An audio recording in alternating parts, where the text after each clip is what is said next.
तुम्हारी ज़बान से निकले हुए जहर को अगर समंदर के अंदर डाल दिया जाए तो तुम्हारी ज़बान के जहर से पूरे समंदर का पानी जहरीला हो जाएगा।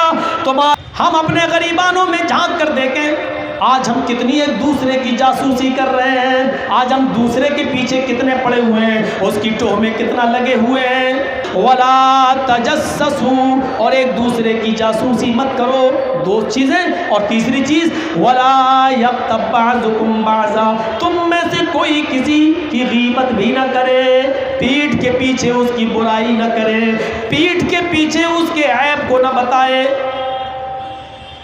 मौलवी जरजीस नमाज नहीं पढ़ा, आप उसके मुंह पे कहिए कि आपने नमाज नहीं पढ़ी। मौलवी जरजीस की बुराई उसके पीठ के पीछे न करो, है वो तो नमाज ही नहीं पढ़ता है, ये आप ये कहने का हक नहीं रखते। अगरचे मौलवी जरजीस नमाज नहीं पढ़ता, अगरचे आप सच्चे हैं, लेकिन पीठ के पीछे उसकी बुराई नहीं कर सकते हैं। मौलवी जरजीस शराब पीता है, आप ये मुंह पे कहिए कि शराब पीता है, लेकिन पीठ के पीछे अगर आप कहते हैं कि वो शराब पीता है तो ये गलत है। आपको गीबत की इजाज़त सिर्फ एक मौके पर देने की इजाज़त है, और वो भी बिल्कुल मजबूरी हो, जब आपसे कोई मशवरा तलब कर रहा हो। मेरी बेटी के साथ आपके गांव का एक लड़के का रिश्ता आया है, मेरी बेटी जवान है, पढ़ी लिखी है, आपके गांव का वो बेटा है, फला का बेटा है, ये बताइए कि उसका बाप रिश्ते का पैगाम लेके उसकी माँ आई थी, मैं अपनी बेटी का निकाह उसके साथ करना चाहता हूँ, उसका चाल चलन बताओ। अब वो शराबी भी है और जुआरी भी है, शराबी भी है, जुआरी भी है, सट्टा भी लगाता है, दड़ा भी लगाता है, और वो लाठरियाँ भी खरीदता है, बुराइयां है उसके अंदर, और वो लड़की से जिससे शादी करना चाहता है, इसके अलावा भी स्कूल की या दूसरी और मोहल्ले की लड़कियों के साथ भी उसके गलत ताल्लुकात और गलत ताल्लुकात कायम है, चाल चलन अच्छा नहीं है। तो आप उस लड़की की ज़िंदगी बचाने के लिए, उस लड़की की ज़िंदगी बचाने के लिए अब आप उसको सही मशवरा दे सकते हैं कि देखो वो मेरे पड़ोस में रहता है, मेरा नाम नहीं आना चाहिए, उस लड़के के चाल चलन ठीक नहीं है, मैंने उसको शराब पीते हुए अपनी आँखों से देखा है, मैंने जुआ खेलते हुए भी देखा है, और वो मेरे गाँव की और दूसरी लड़कियों के साथ भी उसके गलत ताल्लुकात हैं। अब अच्छा बुरा आप सोचें, मैंने तो सच्चाई बता दी है, यहां पर आप मशवरा दे सकते हैं बस, लेकिन जितना है उतना।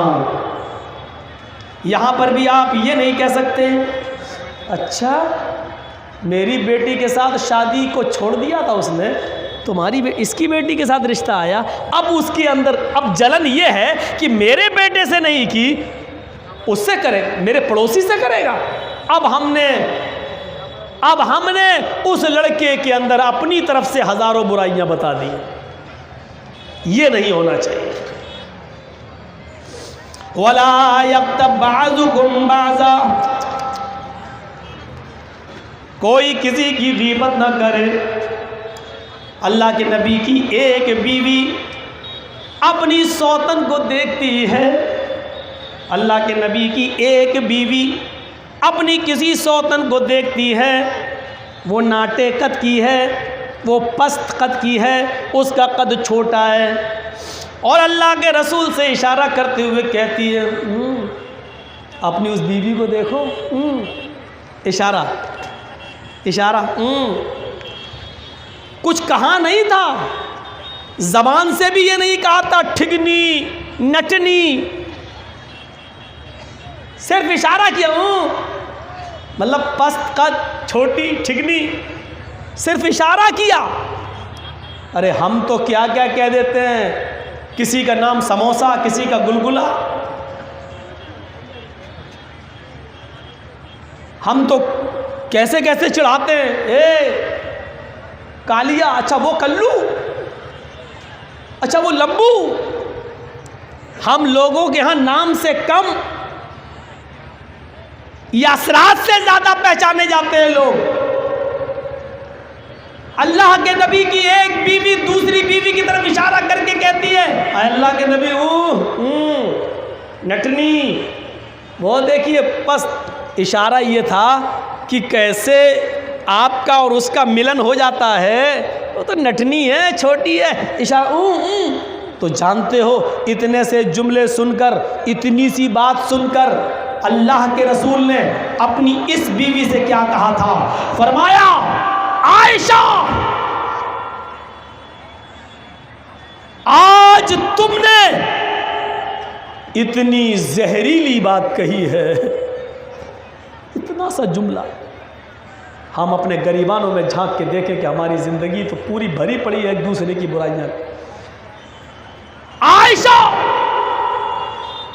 आज तुमने इतनी कड़वी बात कही है, इतनी जहरीली बात कही है। अगर तुम्हारे इस जुमले को, तुम्हारे इस जबान से निकले हुए जहर को अगर किसी समंदर में डाल दिया जाए, किसी समंदर में, नदी में नहीं, दरिया में नहीं, समंदर, बंबई का चौपाटी, जुहू चौपाटी, ठाटे मारता हुआ समंदर, गेटवे ऑफ इंडिया का वो समंदर, जहां तक नजर डालो पानी पानी, हमारी आंखें थक जाती है, पानी खत्म नहीं होता।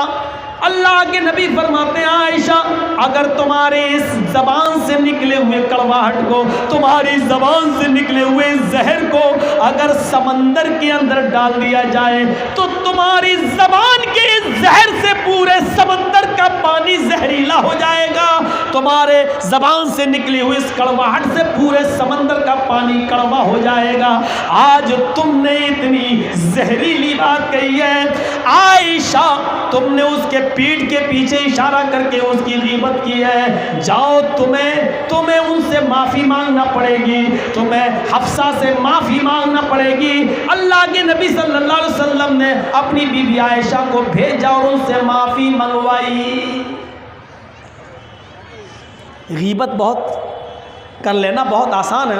वो फला ऐसा हो, मौलाना जर्जीस हमारे यहाँ आके देखें, पीठ के पीछे ये सारी बातें बहुत आसान है गीबत करना। लेकिन जानते हो गीबत के बारे में सिर्फ इतना काफ़ी है, अगर ये बता दिया जाए तो काफ़ी है। अल्लाह के रसूल ने फरमाया, अल गीबतु अशद्दु मिन ज़िना, गीबत ज़िना से ज़्यादा सख्त है, गीबत ज़िना से ज़्यादा खतरनाक है। क्यों? ज़िना करने वाला जब किसी लड़की से ज़िना करता है और ज़िना कर लेता है, उसके बाद उसको एहसास होता है कि मैंने बहुत बड़ा गुनाह कर लिया, और वो रात की तारीकी में नमाज पढ़ के अल्लाह से तौबा करता है तो अल्लाह उसकी तौबा को कबूल कर लेता है, अल्लाह उसके ज़िना की तौबा को कबूल कर लेता है, उसको माफ़ कर देता है। लेकिन गीबत करने वाला जब किसी की गीबत करता है तो और फिर वो गीबत से तौबा करना चाहे तो अल्लाह ताला उसकी तौबा को उस वक्त तक कबूल नहीं करता जब तक कि उस आदमी से वो माफ़ी ना मांग ले जिसकी उसने गीबत की है। अल्लाह के नबी फरमाते हैं, अल गीबतु अशद्दु मिनज़ ज़िना, ज़िना करना ये गीबत से ज़्यादा सख्त है, ज़िना करना ये गीबत से ज़्यादा सख्त है। आज ज़िना से ज़्यादा सख्त जुर्म आज हम कर रहे हैं।